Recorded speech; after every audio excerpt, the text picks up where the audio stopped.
We are still in the Mittelrhein in Germany, Germany's smallest wine growing region, and I have the big pleasure to be here with one of our 2026 exhibitors of the Cool Climate Wine Summit, Johannes Müller from the VDP estate, Matthias Müller. Right. Thanks for having me here. And I mean, you brought us to a very, very lovely place. I mean, this view here is stunning. Yeah, honestly, we're the tiniest region of all Germany, but probably we're the most beautiful. And we have a look at the Bopparder Hamm Rhine curve. It is stunning. Yeah, it's now in springtime. Everything is bursting green. Lovely to have you here. Thank you. And before we start diving into the winery and your history and tasting some wines, let's start with our open-ended questions that we ask every winemaker in the beginning. And the first one I ask everybody is, if you would not be a winemaker today, what would be your alternative path of life?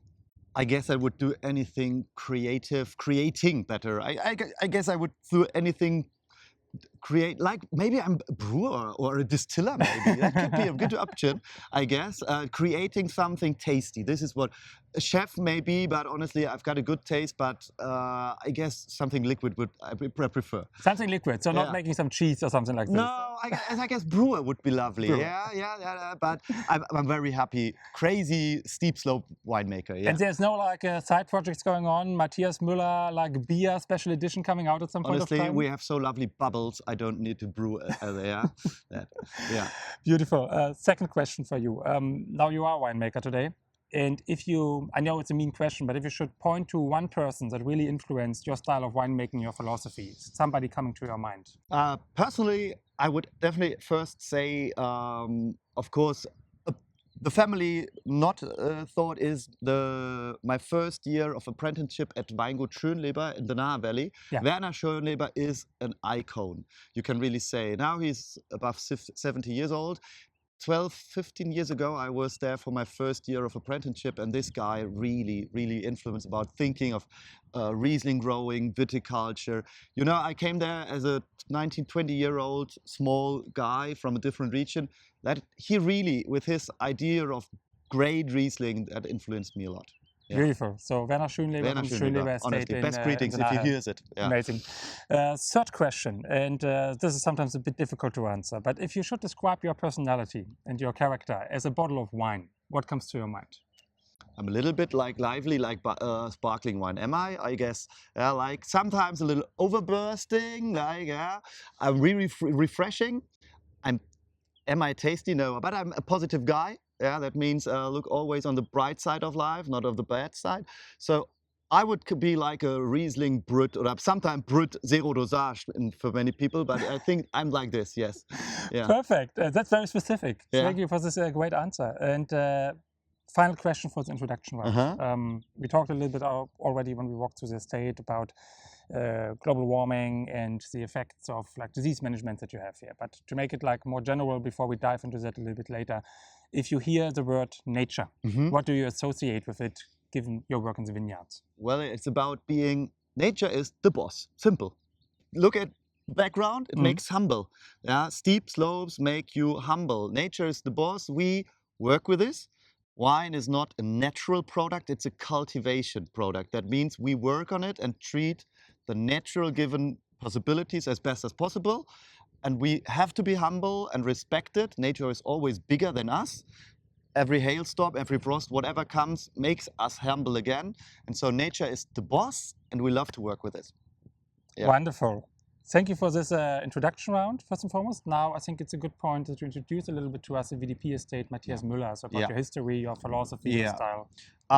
So we're a quite old family-run estate. So currently we are led by 3 families. So my own family with my wife and children, my brother and his family take also part of it. So he's also a winemaker. My wife enologist too. And my parents, of course, they are around 60, so they take still very actively a large part of work. And this is the current leading situation. We cultivate in this area. This is not only for the cinematic panoramic photos in the background. The truth is we cultivate there around more than almost 17 hectares of vineyards, not for the photos, but in reality we're a steep slope producer. There is honestly no flat area around. We don't have any tractor to drive through it. We only have caterpillars for this area, and we cultivate white wine only and white sparklings. No rosé and no red wine. Lovely, mainly the Riesling, growing here on slate stones in diverse, rich characters. And yeah, we are passionate about Riesling, authentic, lively, given by this kind of mountain. And this is what we work every day and almost every night for, to achieve that the tiniest regions with a tasty result are getting popular. And now your estate dates back to 1600? 78 even. So 78, the okay. family history is very long about winemaking, agriculture in general. So we will have a 350 years anniversary. But of course, this sounds very large, but we are not a dynasty or very old-fashioned. I'd call us very modern, but we know about the tradition and the old stuff. But of course, we have to adapt modern times. Yeah, climate change is affecting us. The wine business is changing. So we do what we love to do. This is white wine and sparkling. And this is our generation forcing, but it's not like we are following short, lively trends or whatever. We are on the focus, what we can do best at this place. Wonderful. So now you said like focuses on Riesling. So I think we should get some Riesling in the glass, Yeah, right? let's start with that. Taste something. Yeah, taste it. First Riesling we have in the glass, Bopparder Hamm 2024. Riesling Trocken Steilstück. Exactly. What a tough name, especially for our listeners. Steilstück is the German expression for the very steep slopes. Yeah. Officially, steep slopes is 30% of inclination and above. 30, honestly, is a nice hill. But we're up to 70. If we look there, 70% of inclination. This grows mainly on the top layers at the corner of the forest, where we also have a mixture of pebble stones. This is the English word for German Kieselsteine, okay, and slate, a mixture. It's a very weak, dry combination of slate stones. So in result, this reflects a powerful but lively, dancing dry Riesling, coming from really extreme places. And if we talk about maybe before we have the nose in it, the layers of the slopes you have, right? Yeah. I mean, in most regions you have like, or we know it especially from France, where you have the bottom, the middle, and the top part. Yeah. How do you use these three parts of the slopes? Usually the bottom line is the ripest, the earliest, very broad. Sometimes the most fertile, water-rich, sometimes not. That is not the rule. But usually, the ripest and the earliest are the bottom line. And now, in these days, we also try to get more of the vineyards in the higher, the top line, because we, in these warm area, like to enlong a little bit of all this stuff. It smells to me like super highly aromatic, very fresh in the nose, but also ripe. I mean, I see 13% alcohol, and you say it's one of the warmest sites up there, right? So I definitely feel the ripeness in the nose immediately. What do you generally have in our taste? The Riesling is a very diverse grape variety. Yeah. Can be from up to, and this place grants us naturally, as a basic tone, the quite ripe fruitiness. Yeah. Grants you something, I would call it charming, attractive in the nose. Making it rich, warm, and very also sometimes spicy, like herbals. I think it's very spicy and herbal, Exactly. actually, yeah, in the aftertaste especially. But this warm impression often we combine with a lively element. That means it's not a fat wine. It's about a dancing, refreshing, lovely, joyful, dry, lively. Exactly.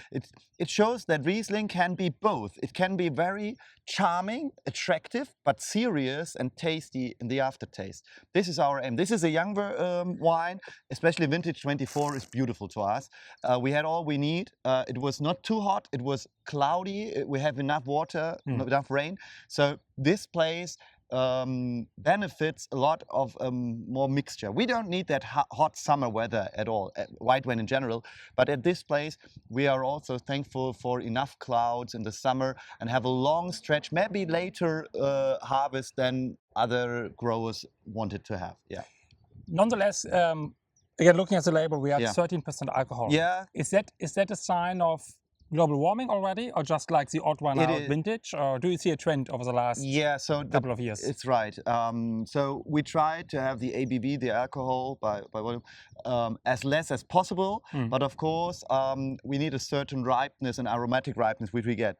I'd like to have a less percent, 1% less, but all in all, nature gives it to us, and it's always, like a decision of us and our style, when to pick it and how to deal with that.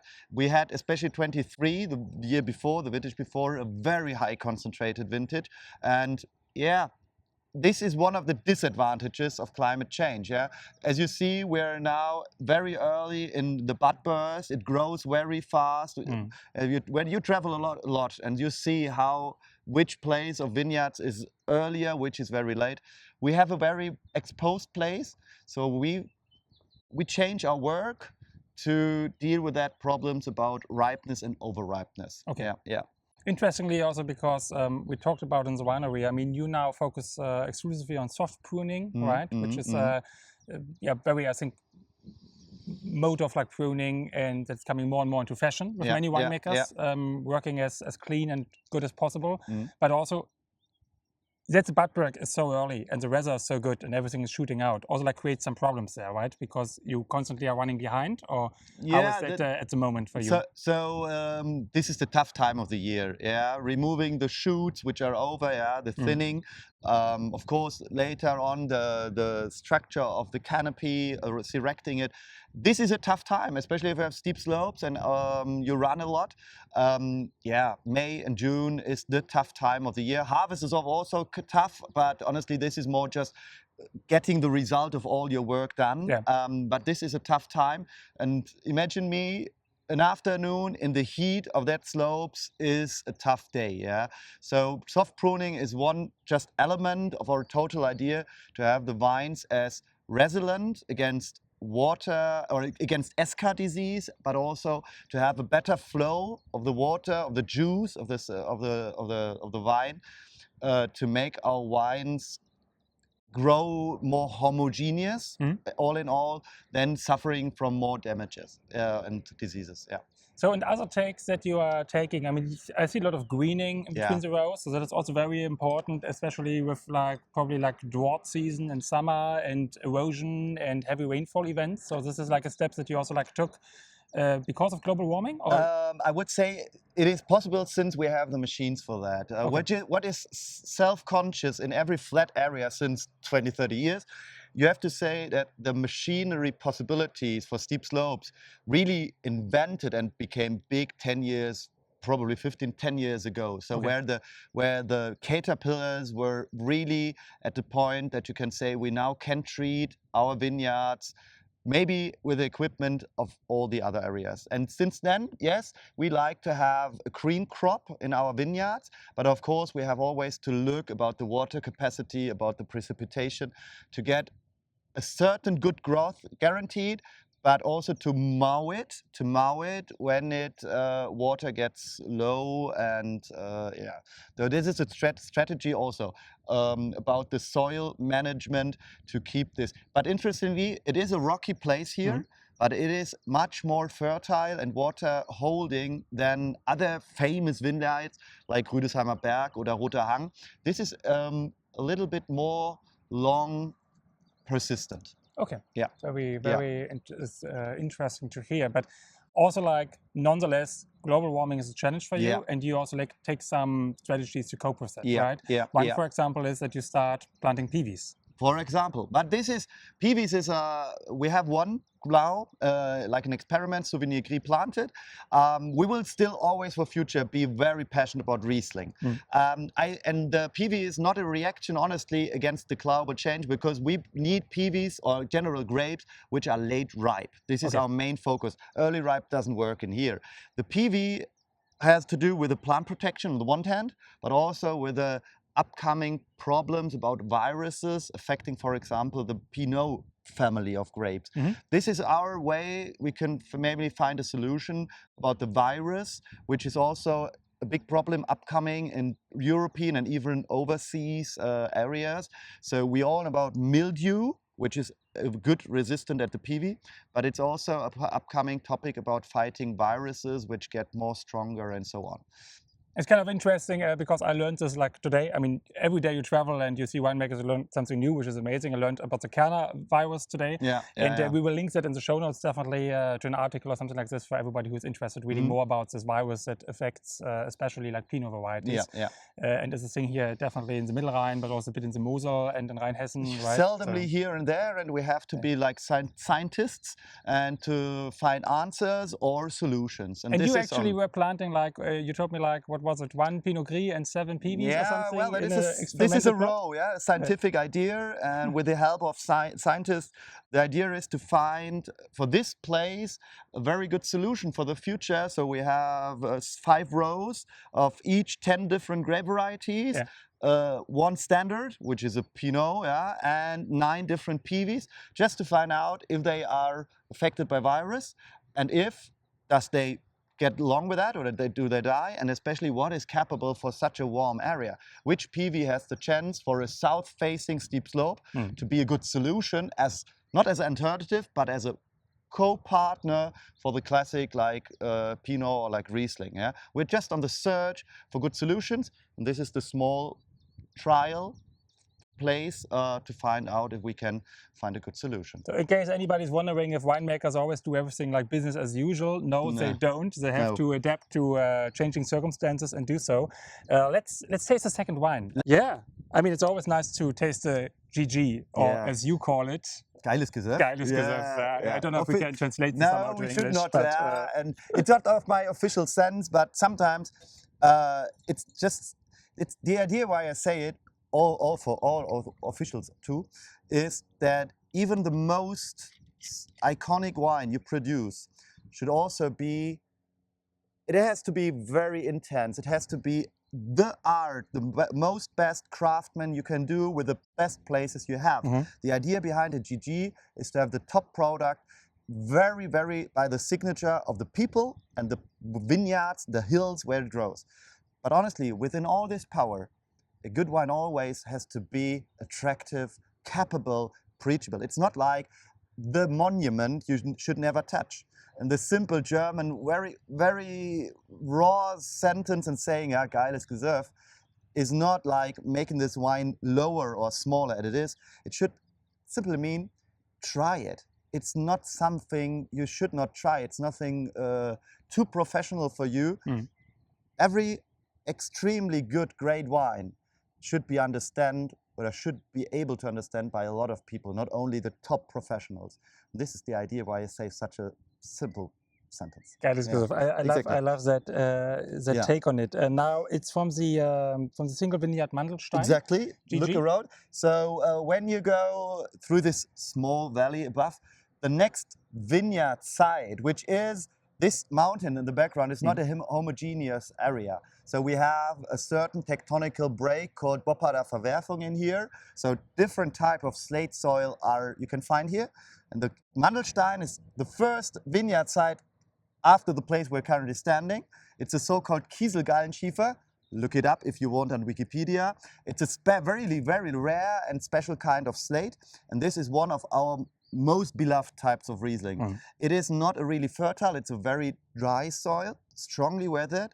It's not the most bright kind of wine, but it is smooth, it is darker, it's herbal, and in my opinion, it's one of those kind of Riesling which is uncopyable by any other region. It's a unique point of taste. Now, I might be, sometimes, I feel like really affected by the names of vineyards. And now I have here with Mandelstein, so almond stone in English, right? I'm so sorry, but the first thing I got on the nose was a hint of marzipan and a little bit of almond. And sometimes I really wonder if like naming of the vineyards in Germany is really because think about Uelziger Würzgarten, exactly. Right? Complete right. Exactly. That is the pure essence, Würzgarten of herbs and herbals and spices. And this kind is a Riesling.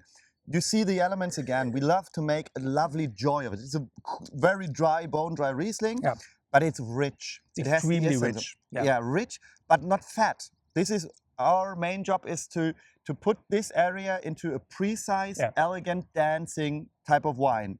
Very depth. You also have a big play on aromas. It's long-lasting aroma, but we want to make Riesling to show one aspect of Riesling, which grows here, a little bit uncopyable and our tone. Yeah. And this is why it's still so important to say that Mittelrhein is only 0.5%, the whole region of the German surface, yeah? Only 0.5%. But it's worth about this unique taste that we cultivate here and say, try it. We're different to Mosel, we're different to Rheingau. We have our style, and this is the reason why it's so worthy to make such wines. I started to realize here, like, I mean, you might be all totally insane working these slopes, right? But the wine world has to be thankful for that you are doing it and getting this kind of essence in the bottle, because Thanks. it's amazing. It's kind of interesting for me. You say, like, it's rich, it's powerful. I totally agree with that. It has the 13.5% alcohol here. But it's kind of interesting to see, like, these, like, nearly fuller bodied style of Riesling coming with this acidity and this elegance and this minerality. Because in the Mosel, for example, they quickly turn into this, like what I say, acacia honey, even when they're dry and a little bit oily in the aftertaste. Honey, This is not oily and honey at all. It's herbal, it's full, it's filling the mouth. Extractful, yeah. Really, really concentrated also.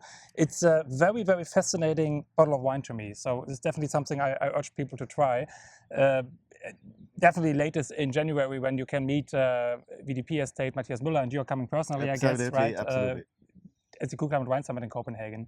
Johannes, to round it off a little bit, our last question for you is in 5 years from now, where do you see yourself and the winery Matthias Müller?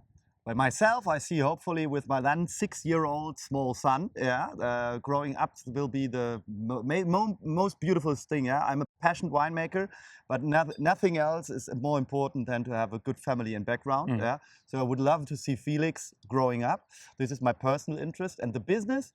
Of course, we want to figure out how great Mittelrhein is, or I prevent this Trump sentence. Mittelrhein is great, but we have to show that it is a unique place. And my job is within the 5 years to spread this very happy message about our unique style to as many people as possible. And I would love that a lot more, either in the north or the south, wherever, people enjoy Rieslings from this place grown on as much steep slopes as possible. Wonderful. Thank you for your time. Thanks for having me here. And cheers on Mittelrhein. Cheers too. Thanks for coming.